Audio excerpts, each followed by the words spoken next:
അവരുടെ മുന്നിൽ സാറ് പറയുകയാണ് ഒരു മണ്ഡലത്തിൽ 25 പേരെങ്കിലും കൂട്ടിയ ശേഷം ബാക്കി മുന്നോട്ട് പോവുക, അല്ലാതെ ടി വിയിൽ കാണുന്നതല്ല പ്രധാനം, അങ്ങനെ തന്നെ ആണല്ലേ? അതെ, അതിനെന്താ, അത് ശരിയല്ലേ?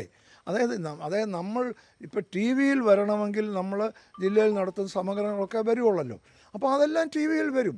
ഞാൻ വേറൊരു പോയിന്റ് കൂടെ പറഞ്ഞു, ടി വിക്കും സോഷ്യൽ മീഡിയയ്ക്കും പുറത്ത് 40% ആളുകൾ ഈ സംസ്ഥാനത്തുണ്ട്. അത് ഞാനവിടെ പറഞ്ഞു.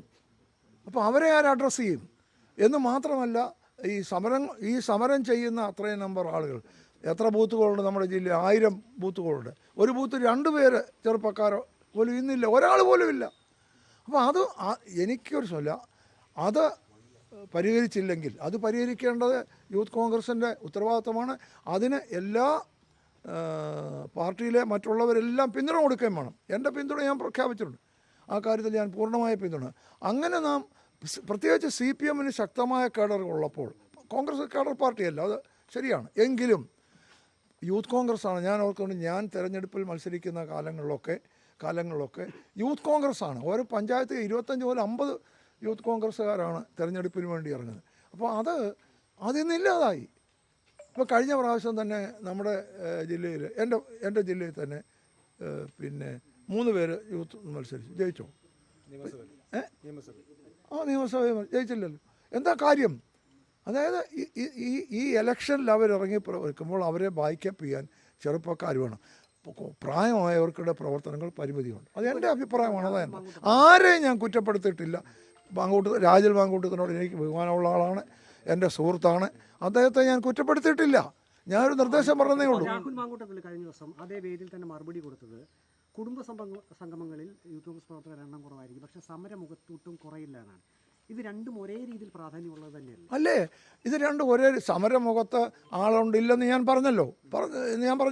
സമരമുഖത്ത് ആളുണ്ട്, അത് കറക്റ്റുമാണ്. സമരം ചെയ്യുകയും വേണം. സമരം ചെയ്ത് അടിമേടിക്കുന്നവരുടെയൊക്കെ എനിക്ക് എൻ്റെ പിന്തുണയുണ്ട്. സമരം തീർച്ചയായും ഉണ്ട്.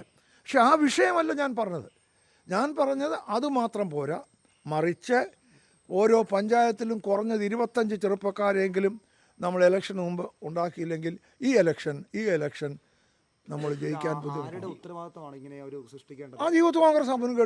ഇപ്പോൾ യൂത്ത് കോൺഗ്രസിൻ്റെ കമ്മിറ്റി ഉണ്ടാക്കണമെന്ന് ഞാൻ പറഞ്ഞ യൂത്ത് കോൺഗ്രസ് ഉണ്ടാവും. യൂത്ത് കോൺഗ്രസിൻ്റെ നേതാക്കന്മാർ വരുമ്പോൾ ഞങ്ങളൊക്കെ സഹായിക്കും. ഇപ്പോൾ എൻ്റെ പഞ്ചായത്തിൽ യൂത്ത് കോൺഗ്രസ് നേതാക്കന്മാർ വന്ന് ഈ കമ്മിറ്റി ഉണ്ടാക്കാമെന്ന് ഞങ്ങളുടെയൊക്കെ പിന്തുണയും സഹായവും ഞങ്ങളൊക്കെ ആളോട് പറയും. പക്ഷേ ഇനീഷ്യേറ്റീവ് അവരല്ലേ എടുക്കണം. ഞാൻ നോക്കിയ യൂത്ത് കോൺഗ്രസ് ആകും. ഇല്ല. അതാ എൻ്റെ പോയിന്റ്. അത് തന്നെയാണ് ഇഷ്യൂ. പുറത്തു മണ്ഡലം പ്രസിഡന്റ് പോലും ഇല്ല. അതാ ഞാൻ പറയുന്നത്. ഞാൻ എങ്ങനെ യൂത്ത് കോൺഗ്രസ് മണ്ഡലം പ്രസിഡന്റ് ഉണ്ടാക്കുന്നത്? അതെങ്ങനെ നോക്കുന്നത്? ഞാൻ യൂത്ത് കോൺഗ്രസ്, എന്നെ അതിനകത്ത് കയറ്റുകയല്ലോ. യൂത്ത് കോൺഗ്രസിൽ എനിക്ക് അതെങ്ങനെ സാധിക്കും? അതെന്തോ ഈ പറയുന്നത്? അപ്പോൾ പിന്നെ മഹിളാ കോൺഗ്രസ് ഉണ്ടാക്കേണ്ടത് ഞാനാണ്, കർഷക കോൺഗ്രസ് എന്ന് പറഞ്ഞാൽ നോക്കുമോ? അതെ, യൂത്ത് കോൺഗ്രസ് നേതാക്കൾ പറയുന്നത് അവരുടെ അറിവില്ലായ്മയെന്ന് ഞാൻ പറയുന്നില്ല. എല്ലാവർക്കും കൊടുക്കുന്നുണ്ടോ? ഞാൻ ഈ പാർട്ടിയിൽ നിങ്ങൾക്കറിയാമോ, ഞാൻ കേന്ദ്രമന്ത്രിയായിരുന്ന ആളാണ്, ഞാൻ ഡെപ്യൂട്ടി ചെയർമാനായിരുന്ന ആളാണ്. ഞാൻ ഇവിടോട്ട് വന്ന് എനിക്ക് വേണേൽ മറ്റു നേതാക്കന്മാരെ പോലെ ഡൽഹിയിലോ തിരുവനന്തപുരത്തൊക്കെ താമസിക്കാമായിരുന്നു. ഞാൻ ഈ ഗ്രാമത്തിൽ നിങ്ങൾ നോക്കുക, എൻ്റെ പഴയ വീട്ടിൽ വന്ന് ഞാൻ ഇവിടെ വന്ന് താമസിക്കുന്നത് ഇവിടുത്തെ കോൺഗ്രസിനെ സഹായിക്കാനാണ്. എല്ലാ പിന്തുണയും ഞാൻ കൊടുക്കുന്നുണ്ട്. യൂത്ത് കോൺഗ്രസ്സിന് മാത്രമല്ല, എവിടെയൊക്കെ പിന്തുണ കൊടുക്കാം ആവശ്യപ്പെടുന്നവർക്കെല്ലാം ഞാൻ പിന്തുണ കൊടുക്കുന്നുണ്ട്. എൻ്റെ നല്ല ഉദ്ദേശത്തോടെ പറയുമ്പോഴേ മുതിർന്ന നേതാവ് KC ജോസഫ് ഒക്കെ പറയുന്നത് അത് ശരിയായ അർത്ഥത്തിൽ യൂത്ത് കോൺഗ്രസുകാർ ഉൾക്കൊണ്ടിട്ടില്ല എന്ന് തോന്നിപ്പിക്കുന്ന തരത്തിൽ അങ്ങേ വിമർശിച്ചുകൊണ്ട് സംസ്ഥാന പ്രസിഡന്റ് അടക്കം ഫേസ്ബുക്കിൽ പോസ്റ്റ് ചെയ്തതായി കാണുന്നുണ്ട്. അതെ, പൂർണ്ണമായി ഉൾക്കൊണ്ടില്ല എന്ന് തന്നെയാണോ? ഞാൻ ആ യോഗത്തിൽ പറഞ്ഞത് സതുദ്ദേശപരമായ ഒരു നിർദ്ദേശമാണ്. അത് ജില്ലാ ആസ്ഥാനത്ത് സമരം നടക്കുന്നുണ്ട്, എല്ലാ കാര്യങ്ങൾക്കും സമരം നടക്കുന്നുണ്ട്. പോലീസുമായി അടിപിടി ഉണ്ടാകും, ചിലപ്പം പോലീസ് മർദ്ദിക്കും, അതൊക്കെ പത്രങ്ങളിലും വരും. അത് നല്ല കാര്യം. പക്ഷേ പോലീസിൻ്റെ അടിമേടിക്കുന്നതിനോട് എനിക്ക് യോജിപ്പില്ല. അത് വെറുതെ അവർ വേണം. പക്ഷേ എന്നാലും ഇല്ല. പക്ഷേ അത് എത്ര പേരാ? നമ്മുടെ ഈ ജില്ലയിലെ പഞ്ചായത്തുകളിൽ ഒരിടത്തും അല്ലെ ബഹുഭൂരിപക്ഷം സ്ഥലങ്ങളിലും യൂത്ത് കോൺഗ്രസിൻ്റെ മണ്ഡലം കമ്മിറ്റികളില്ല. അപ്പോൾ അത് വേണമെന്ന് ഞാൻ പറയുന്നത്, തെരഞ്ഞെടുപ്പിൽ ഞാൻ തെരഞ്ഞെടുപ്പ് കണ്ടാ പറയുന്നത്, സമരം കണ്ടല്ല. സമരത്തിന് ഇതൊക്കെ മതി. തെരഞ്ഞെടുപ്പിൽ നമുക്ക് ജയിക്കണമെങ്കിൽ ഓരോ പഞ്ചായത്തിലും ബൂത്തുകളിൽ സി പി എമ്മിൻ്റെ ഗുണ്ടായുസം അറിയാമല്ലോ, അതിനെ നേരിടണമെങ്കിൽ നമുക്കും കുറേ ചെറുപ്പക്കാർ വേണം. അതുകൊണ്ട് ഞാൻ പറഞ്ഞത് സമരത്തിൽ മാത്രം കേന്ദ്രീകരിക്കുകയോ, സമരത്തിൽ നിർത്തിയാൽ വാർത്ത വരും, ടി വിയിൽ വരും, അതിൽ മാത്രം കേന്ദ്രീകരിക്കാതെ നിങ്ങൾ ജില്ലാ നേതൃത്വം പഞ്ചായത്തുകളിലേക്ക് പോകണം. പോയി ഓരോ പഞ്ചായത്തിലും അതിന് സമയമുണ്ടല്ലോ. ഒരു പഞ്ചായത്ത് ഒരു ദിവസം ചിലവഴിച്ചാൽ മതിയല്ലോ. ഒരു 25 പേരുകളുള്ള കമ്മിറ്റിയെ, ചെറുപ്പക്കാരുണ്ട്, അവരെ കണ്ടുപിടിച്ച് നമ്മളിവിടെ കൊണ്ടുവരണം. ആരും അവരെ സമീപിക്കുന്നില്ല. അങ്ങനെ ചെയ്യണം എന്ന് ഞാൻ പറഞ്ഞു. അതിന് എനിക്കൊരു പശ്ചാത്തലമുണ്ട്. അതായത് ഇവിടെ പല കോപ്പറേറ്റീവ് ബാങ്കുകളിലും UDF ജയിക്കേണ്ട ബാങ്കുകളിൽ വോട്ടിംഗ് ദിവസം CPM-ൻ്റെ ഈ ചെറുപ്പക്കാർ അല്ലെ അവർ SFI അല്ലെ DYFക്കാരായാലും അവർ ബൂത്തുകളിൽ ബലമായി തിരുവല്ല ഈസ്റ്റ് കോപ്പറിനെ ഞാൻ നേരിട്ട് കണ്ടതാണ്. പ്രവേശിക്കുമ്പോൾ അതിനെ നേരിടാൻ ഒരു 10 യൂത്ത് കോൺഗ്രസ്സുകാരെയും കാണുന്നില്ല. അപ്പോൾ എല്ലാ പഞ്ചായത്തുകളും ഇതാ സ്ഥിതി. അതുകൊണ്ട് ഇങ്ങനെ പോയാൽ പോരാ.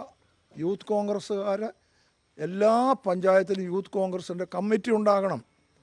25 പേരുടെ ഒരു കമ്മിറ്റി ഉണ്ടാകണമെന്നാണ് ഞാൻ പറഞ്ഞത്. ഇതിനകത്ത് യാതൊരു പാർട്ടിക്ക് വേണ്ടി പറഞ്ഞ ഒരു അഭിപ്രായമാണ്. അതിലെവിടെ ദോഷമെന്ന് എനിക്ക് അറിയത്തില്ല. കൂട്ടത്തിൽ ഞാൻ ഇത്ര ഒരു വാചകം പറഞ്ഞു. നിങ്ങൾ SFIയുടെ സമരം കണ്ടല്ലോ, അതെല്ലാവരും കണ്ടതല്ല. അത് ഞാൻ പറഞ്ഞു വിചാരിച്ചെന്താ, SFIയുടെ സമരം നിങ്ങൾ കണ്ടല്ലോ യൂണിവേഴ്സിറ്റിയിൽ എന്ന്. അപ്പോഴേ വാസ്തവത്തിൽ ഞാൻ പറഞ്ഞതിനകത്ത് ദുരുദ്ദേശപരമായി ഒന്നുമില്ല, ആരെയും വിമർശിച്ചിട്ടില്ല. പാർട്ടിയുടെ താല്പര്യം നോക്കി എനിക്ക് ബോധ്യമുള്ള കാര്യം, ഉത്തമ ബോധ്യമുള്ള കാര്യം ഞാൻ പറഞ്ഞതാണ്. ഇപ്പോഴും എൻ്റെ അഭിപ്രായം അതാണ്. അത് പാർട്ടി ഫോറങ്ങൾ അവസരം കിട്ടുന്നിടത്തൊക്കെ ഞാൻ പറയുന്നത്, ഇപ്പോൾ ആദ്യമായിട്ടല്ലേ എന്ന് പറയുന്നത്. ഇതേ അഭിപ്രായം DCCയിൽ ഞാൻ 2 പ്രാവശ്യമെങ്കിലും പറഞ്ഞിട്ടുണ്ട്. ഇതാണ് യൂത്ത് കോൺഗ്രസ് സംസ്ഥാന ഗാന്ധിയെ വിമർശിച്ചിരിക്കുന്നത്. അത്ര രൂക്ഷമായ എതിർപ്പുണ്ടെങ്കിൽ തരൂർ കോൺഗ്രസ് ചേരാന്നുള്ളത് ആലോചിക്കണമായിരുന്നു. തരൂർ ഒരു ഇൻ്റലക്ച്വൽ പേഴ്സണല്ലേ, ഇൻ്റലക്ച്വൽ ഓണസ്റ്റി എന്നൊന്നില്ലേ. എന്തോ അതിൻ്റെ മനസ്സിൽ ഒന്ന് വെച്ചുകൊണ്ട് മറ്റൊന്ന് പ്രവർത്തിക്കുക എന്ന് പറയുന്നത് ലാക്ക് ഓഫ് ഇൻ്റലക്ച്വൽ ഓണസ്റ്റി. അദ്ദേഹം അന്ന് കോൺഗ്രസ് ചേരരുത്. അദ്ദേഹം അന്ന് കോൺഗ്രസ് ചേർന്നപ്പോൾ ഈ അഭിപ്രായം അദ്ദേഹത്തിൻ്റെ മനസ്സിലുണ്ട്. ഇത് രൂക്ഷമായ, എന്നിട്ട് അത് MP ആകുന്നു, മന്ത്രിയാകുന്നു. ആ സമയത്തൊന്നും ഈ കാര്യമേ പറയുന്നില്ല, കമ്മിറ്റി പോലും പറയുന്നില്ല. കോൺഗ്രസ് പ്രതിപക്ഷത്തായി ആയിക്കഴിഞ്ഞ് ശ്രീ നരേന്ദ്രമോദി പ്രധാനമന്ത്രിയായപ്പോൾ നരേന്ദ്രമോദിയെ പുകഴ്ത്തുകയും കോൺഗ്രസിനെ ഇകഴ്ത്തുകയും ചെയ്യുന്നത് എന്തിനു വേണ്ടിയാണ്? അത് അവസരവാദം. അത് അധികാരത്തിരിക്കുന്ന അപ്പോൾ എപ്പോഴും അദ്ദേഹം അധികാരത്തിൻ്റെ കൂടെ അതൊരു ആദർശപരമായ നിലപാടല്ലെന്നാണ് എൻ്റെ അഭിപ്രായം. ഞാൻ എൻ്റെ സ്ഥാനത്തുനിന്ന് കഴിഞ്ഞപ്പോൾ എനിക്ക് എവിടെ നല്ല ഓഫർ വന്നു, ഞാൻ പോയില്ല. കാര്യം എനിക്കൊരു ആദർശം, ഒരു നിലപാടാണ്. അതൊന്നും ഇപ്പോൾ പറഞ്ഞത്, പിന്നെ ഒരിക്കൽ പറയാം. അത് പോകരുതെന്നാണ് എൻ്റെ അഭിപ്രായം. അദ്ദേഹം പോകുമോ ഇല്ലയോ? പക്ഷേ അദ്ദേഹം ഈ പറയുന്നത് ഈ രീതിയിലുള്ള നിലപാടുകൾ ഒരിക്കലും ഒരു കോൺഗ്രസ് MPക്കോ, അദ്ദേഹം വർക്കിംഗ് കമ്മിറ്റി മെമ്പറാണ്, ഒരു വർക്കിംഗ് കമ്മിറ്റി മെമ്പർക്കോ യോജിച്ചതല്ല. തരൂരിന് എന്തെങ്കിലും വിയോജിപ്പുകളുണ്ടെങ്കിൽ തരൂരുമായിട്ട് ACC നേരത്തെ ഒരു ചർച്ച നടത്തേണ്ടല്ലോ, പിടിച്ചു ചർച്ചയിലേക്ക് പോകേണ്ടിയല്ലേ? തരൂർ സംസാരിക്കേണ്ടത് വിയോജിപ്പുണ്ടെങ്കിൽ ചെയ്യണം. എനിക്കറിയത്തില്ല വിയോജിപ്പുണ്ടോ എന്ന്. ഉണ്ടെങ്കിൽ ചെയ്യണം, തീർച്ചയായും വിയോജിപ്പുണ്ട്. തരൂരിന് വിയോജിപ്പുണ്ടെങ്കിൽ തരൂരിനോട് സംസാരിക്കേണ്ടത് നേതൃത്വത്തിന്റെ കടമയാണ്. എനിക്കൊരു സംശയവുമില്ല. അങ്ങനെ സംസാരിച്ച് സോൾവ് ചെയ്യുന്നതാണ് ഏറ്റവും അതെ, സംസാരിച്ച് സോൾവ് ചെയ്യുന്നത് നല്ലത്. തീർച്ചയായും. അല്ല, തരൂരിനെ പുകച്ചപ്പുറത്താക്കുന്നതിനോട് എനിക്ക് യോജിപ്പില്ല. തരൂർ കൂടെ നിൽക്കേണ്ടതാണ് നല്ലത്. അതെ, തീർച്ചയായും. തരൂർ ഒരു ഇന്റലക്ച്വൽ പേഴ്സണാണ്, വിശ്വപൗരനാണ് ഒരുപാട്. പക്ഷേ ഈ അദ്ദേഹത്തിൻ്റെ ഇപ്പോഴത്തെ നിലപാടുകൾ വിശ്വപൗരൻ്റെ ഒരു മാറ്റ് കുറയ്ക്കുന്നതാണ്. ഇന്റലക്ച്വൽ ഓണർഷിയുടെ മാറ്റ് കുറയ്ക്കുന്നതാണ് ഇപ്പോൾ അദ്ദേഹം എടുത്തിരിക്കുന്നത്. അദ്ദേഹത്തോട് സംസാരിച്ച് ആ പ്രശ്നം തീർക്കാൻ കഴിയുമെങ്കിൽ ഞാൻ അതാ സ്വാഗതം ചെയ്യുന്നത്.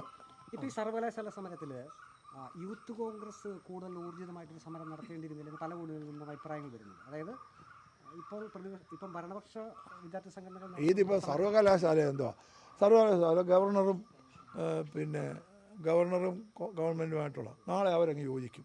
ഞാനുള്ള കാര്യം പറയും. ഇതൊക്കെ ഇങ്ങനെയൊക്കെ പറ്റി നാളെ ഇലക്ഷൻ അടുക്കുന്ന സമയത്ത് നിങ്ങൾ കണ്ടു 2 കൂട്ടരും ബോബൻ മോളിയാവും. ഇത്രയേ ഉള്ളൂ അതിനകത്ത്. ഇതൊക്കെ അതായത് കേരളത്തിൽ ഇന്നെന്താണ് നോൺ ഇഷ്യൂസ് എടുത്ത് എത്രയോ വലിയ ഇഷ്യൂസ് കേരളത്തിൽ കിടക്കുന്നു. നിങ്ങൾ നോക്ക്, നമ്മുടെ ആരോഗ്യരംഗം തകർന്നിരിക്കുന്നു. അതുപോലെ തന്നെ ഉന്നത വിദ്യാഭ്യാസം വേറെ എത്രയോ പ്രശ്നങ്ങളാണ്. വില വർധനവ്, തീരദേശത്തുള്ള മലയോര കർഷകർ മുഴുവൻ ഈ ഗവൺമെൻറ്റിനെ ശപിച്ചുകൊണ്ടിരിക്കുക. തീരദേശ ജനങ്ങളുടെ ഈ പ്രശ്നങ്ങളെല്ലാം കിടക്കുമ്പോൾ അവയിൽ നിന്നൊക്കെ ശ്രദ്ധ തിരിക്കാനുള്ള ചില ട്രിക്കുകളാണ് അതായത് നോൺ ഇഷ്യൂസ് എടുത്ത്. അതായത് നോൺ ഇഷ്യൂസ് ഞാൻ പറഞ്ഞാൽ ഭാരതാംബയുടെ ചിത്രം ഗവൺമെൻറ് അംഗീകരിച്ചൊരു ചിത്രമില്ല. അത് ഞാനും സമ്മതിക്കുന്നു. നമുക്ക് ത്രിവർണ്ണ പതാകയാണ്. പക്ഷേ ഒരു പ്രൈവറ്റ് ഫംഗ്ഷനിൽ ആരെങ്കിലും ഭാരതാംബയാണെന്നുകൊണ്ട് അവർ വെച്ചാൽ പ്രൈവറ്റ് ഫംഗ്ഷനാണ്. എന്താണെന്ന് വെച്ചാൽ വാടകയ്ക്കെടുത്ത് ഹോളാണ്.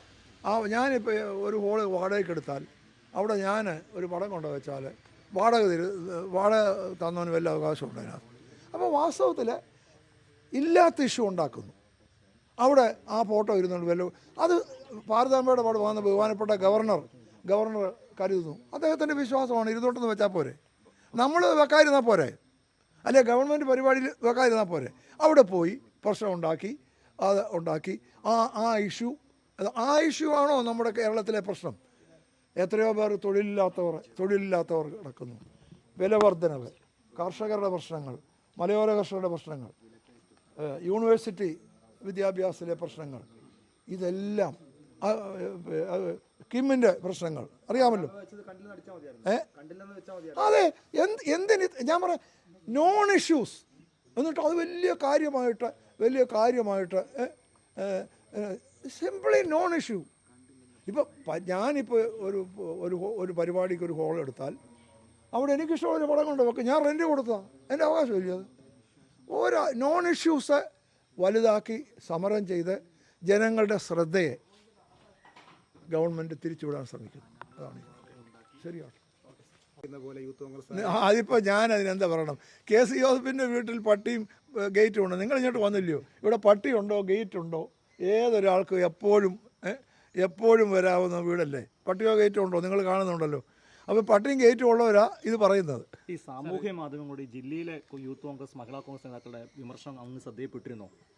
അല്ല, അത് ഞാൻ സത്യം പറയാമല്ലോ. ഞാൻ ഈ സാമൂഹ്യ മാധ്യമത്തിലെ സോഷ്യൽ മീഡിയ നോക്കാറില്ല. ഇന്നല്ല, ഒരിക്കലും നോക്കാറില്ല. നോക്കുന്നതുകൊണ്ട് വെറുതെ നമ്മുടെ ഇടയ്ക്കെന്നല്ലാതെ ഞാൻ നോക്കാറില്ല. കുറേ പേര് സപ്പോർട്ട് ചെയ്യും, കുറേ പേര് എതിർക്കും. That has no impact. ഞാൻ പറഞ്ഞല്ലോ, ഈ സാമൂഹ്യ മാധ്യമങ്ങൾ 20% ആളുകളേ ഉള്ളൂ. ആ 20% ആളുകൾ 10% വെളിയിലാണ്. 10% ആളുകളുടെ മേലെ ഇത് സ്വാധീനം ഉള്ളൂ. അത് അനുകൂലവും സ്വന്തം. I am not bothered about. ഞാൻ വായിക്കാറേ ഇല്ല. ഒരു വിമർശനവും സാമൂഹ്യം ഞാൻ വായിക്കത്തില്ല, ആരുടെയും വായിക്കത്തില്ല. അയ്യോ സാർ എന്നെ സാറേ എന്ന് വിളിക്കണമെന്ന് ഞാൻ ഒരുത്തരോടും പറയുന്നില്ല. എന്നെ സാറേ വിളിക്കണ്ട, എന്നെ കുര്യനെന്ന് വിളിച്ചാലും എനിക്ക് പരാതിയില്ല. പിന്നെ ചിലരൊക്കെ സാറേ വിളിക്കുന്നുണ്ട്, അത് അവരുടെ ഒരു സംസ്കാരമെന്നേ ഉള്ളൂ. എന്നെ എങ്ങനെ വേണേൽ വിളിക്കാം, കുര്യനെന്ന് വിളിക്കാം, അല്ലെങ്കിൽ എടോന്ന് വിളിക്കാം. ഇത് ഞാൻ എൻ്റെ സഹപ്രവർത്തകരൊക്കെ എടോന്നും താനെന്നും ഒക്കെ പറയും. ഇപ്പോൾ യൂത്ത് കോൺഗ്രസ് പറയുന്നത് ശുഭിത യൗവനം അല്ല വേണ്ടത്, വിവേകമുള്ള യൗവനമാണ് വേണ്ടത്. വിവേകമുള്ളവരെയാണ് വേണ്ടത്, ശുഭിത യൗവനത്തെ അല്ല വേണ്ടത്. ഓ തീർച്ചയായും ആകട്ടെ, വിവേകമുള്ളവർ മതി. 25 പേരോ ഞാൻ അതിനെ പൂർണ്ണമായി സ്വാഗതം ചെയ്യുന്നു. അഗ്രസീവ് എന്ന് പറയുന്നത് ഫിസിക്കൽ അഗ്രസീവ്നെസ് അല്ല ഞാൻ ഉപയോഗിച്ചത്. ഇൻ്റലക്ച്വൽ ആൻഡ് ഐഡിയോളജിക്കൽ അഗ്രസീവ്നെസ്സാണ് ഞാൻ ഉദ്ദേശിച്ചത്. അഗ്രസീവ് എന്ന് പറയുമ്പോൾ അതാണ് ഞാൻ ഉദ്ദേശിച്ചത്. അതിപ്പം അതിനകത്ത് അഗ്രസീവായ 25 പേരെ വീതം ഉണ്ടാക്കാൻ അവർ മുൻകിട്ടിറങ്ങിയാൽ ഞാൻ അതിന് എല്ലാ പിന്തുണ നൽകി അതിൻ്റെ കൂടെ പോകും. അത് ഞാൻ പറയത്തില്ല. ഞാൻ പറയുന്നത് അവർക്ക് മനസ്സിലാവും. സമരത്തിന്റെ വിജയം അക്രമാസക്തമാകുന്നതാണോ സമരത്തിന്റെ വിജയം? അങ്ങനെയാണോ കരുതുന്നത്? അല്ല, അല്ല, പണ്ടൊക്കെ ഞങ്ങൾ സമരത്തിൽ, ഞാൻ യൂത്ത് കോൺഗ്രസിലും ഇതെല്ലാം വെച്ച് ഒരുപാട് സമരത്തിൽ പോയിട്ടുണ്ട്. എൻ്റെ 70കളിൽ പിന്നെ 80 ആയ അപ്പം ഞാൻ MP ആയി. പിന്നെ എന്നാൽ ആ സമയത്തും സമരങ്ങളിൽ പോയിട്ടുണ്ട്. സമരം അക്രമാസക്തമാകാൻ നോക്കുകയാണ് ഞങ്ങൾ ചെയ്തിട്ടുള്ളത്. അതാ, ഞങ്ങൾ ചെന്ന് പോലീസ് സ്റ്റേഷൻ മാർച്ച് ചെയ്തൊക്കെ ഞങ്ങൾ ചെല്ലും, പോലീസ് തടയും. അതാ, ഞങ്ങളവിടെ ഇരിക്കും, കുറേ കഴിയുമ്പോൾ പോലീസ് അറസ്റ്റ് ചെയ്യും. ഇങ്ങനെ ഞങ്ങൾ ചെയ്തിട്ടുള്ളൂ. അക്രമാസക്തം ആകുന്നതിന് കുഴപ്പം പാവപ്പെട്ട പിള്ളേർക്ക് അടി കിട്ടുമെന്നുള്ളതാണ്. അതിനോട് എനിക്ക് താല്പര്യമില്ല. പാവപ്പെട്ട പിള്ളേർക്ക് അടി കിട്ടുന്നതിനോട് എനിക്ക് വാസ്തവത്തിൽ യൂത്ത് കോൺഗ്രസിന്റെ ജില്ലാ ജനറൽ സെക്രട്ടറി പറഞ്ഞിരിക്കുന്നത് അങ്ങ് യൂത്ത് കോൺഗ്രസ് പ്രായത്തിൽ ഒരു പോലീസിന്റെ ഒരു പിടിച്ചുമാറ്റലിൽ പോലും പെട്ടിട്ടുണ്ടായിരിക്കത്തില്ല എന്നാണ്. എന്താ അദ്ദേഹം ജനിച്ചിട്ടില്ല. 70കളിൽ ഞാൻ വയലാർ രവി, AK ആണ്ടി, ഉമ്മൻചാണ്ടിയോടൊപ്പം പ്രവർത്തിച്ച ആളാണ്. അവരോടൊപ്പം പ്രവർത്തിച്ച ആളാണ്. 70ൽ അന്ന് എനിക്ക് 27 വയസ്സേ ഉള്ളൂ. കല്ലൂപ്പാറ അസംബ്ലി നിയോജകമണ്ഡലത്തിൽ യൂത്ത് കോൺഗ്രസിൻ്റെ കാൻഡിഡേറ്റായിട്ട് യൂത്ത് കോൺഗ്രസിൻ്റെ പ്രതിനിധിയായിട്ട് ഈ 70ൽ അസംബ്ലി മത്സരിച്ച ആളാണ് ഞാൻ. 1000 വോട്ടിന് ഞാൻ തോറ്റുപോയി. മത്സരിച്ച ആളാണ് ഞാൻ. അപ്പോൾ യൂത്ത് കോൺഗ്രസ് ഞാൻ പ്രവർത്തിച്ചിട്ടില്ല എന്നൊക്കെ പറഞ്ഞാൽ, അറിയത്തില്ല എന്ന് പറഞ്ഞാൽ, വയലാർ രവി, AK ആൻ്റണി, ഉമ്മൻചാണ്ടി, മനസ്സിലായില്ല. അന്ന് ഇലക്ഷൻ കമ്മിറ്റിയുടെ മെമ്പറായിരുന്ന വയലാർ രവിയാണ് എന്നെ സ്ഥാനാർത്ഥിയാക്കാൻ അവിടെ മുൻകൈ എടുത്ത് കൊണ്ടുവന്നത്. അപ്പോൾ അന്നേ അവരുടെ കൂടെ പ്രവർത്തിക്കുന്നത് അവരെന്നെ അന്നേ മനസ്സിലാക്കിയിട്ടുള്ള ഒരു കാര്യം. ഇപ്പോഴത്തെ നമ്മുടെ പിള്ളേർ മനസ്സിലാക്കുന്നില്ലല്ലോ. ഞാനിപ്പോൾ എന്തോ ചെയ്യാം. ജില്ലാ പ്രസിഡന്റ്, യൂത്ത് കോൺഗ്രസ് ജില്ലാ പ്രസിഡന്റ് വിജയേന്ദ്രയുടെ പറഞ്ഞത് വിമർശനത്തെ പൂർണ്ണമായും ഉൾക്കൊള്ളുന്നു എന്നുള്ളതാണ്. അപ്പോൾ നമ്മുടെ യൂത്ത് കോൺഗ്രസിനെ ഈ പത്തനംതിട്ട ജില്ലയെ പ്രത്യേകമായി പറയുകയാണോ, അതോ യൂത്ത് കോൺഗ്രസ് ആകമാനം മാറി വരണം എന്നുള്ളതാണ്? അല്ല, ഞാൻ പത്തനംതിട്ട ആയതുകൊണ്ട് പത്തനംതിട്ട പറഞ്ഞതേ ഉള്ളൂ.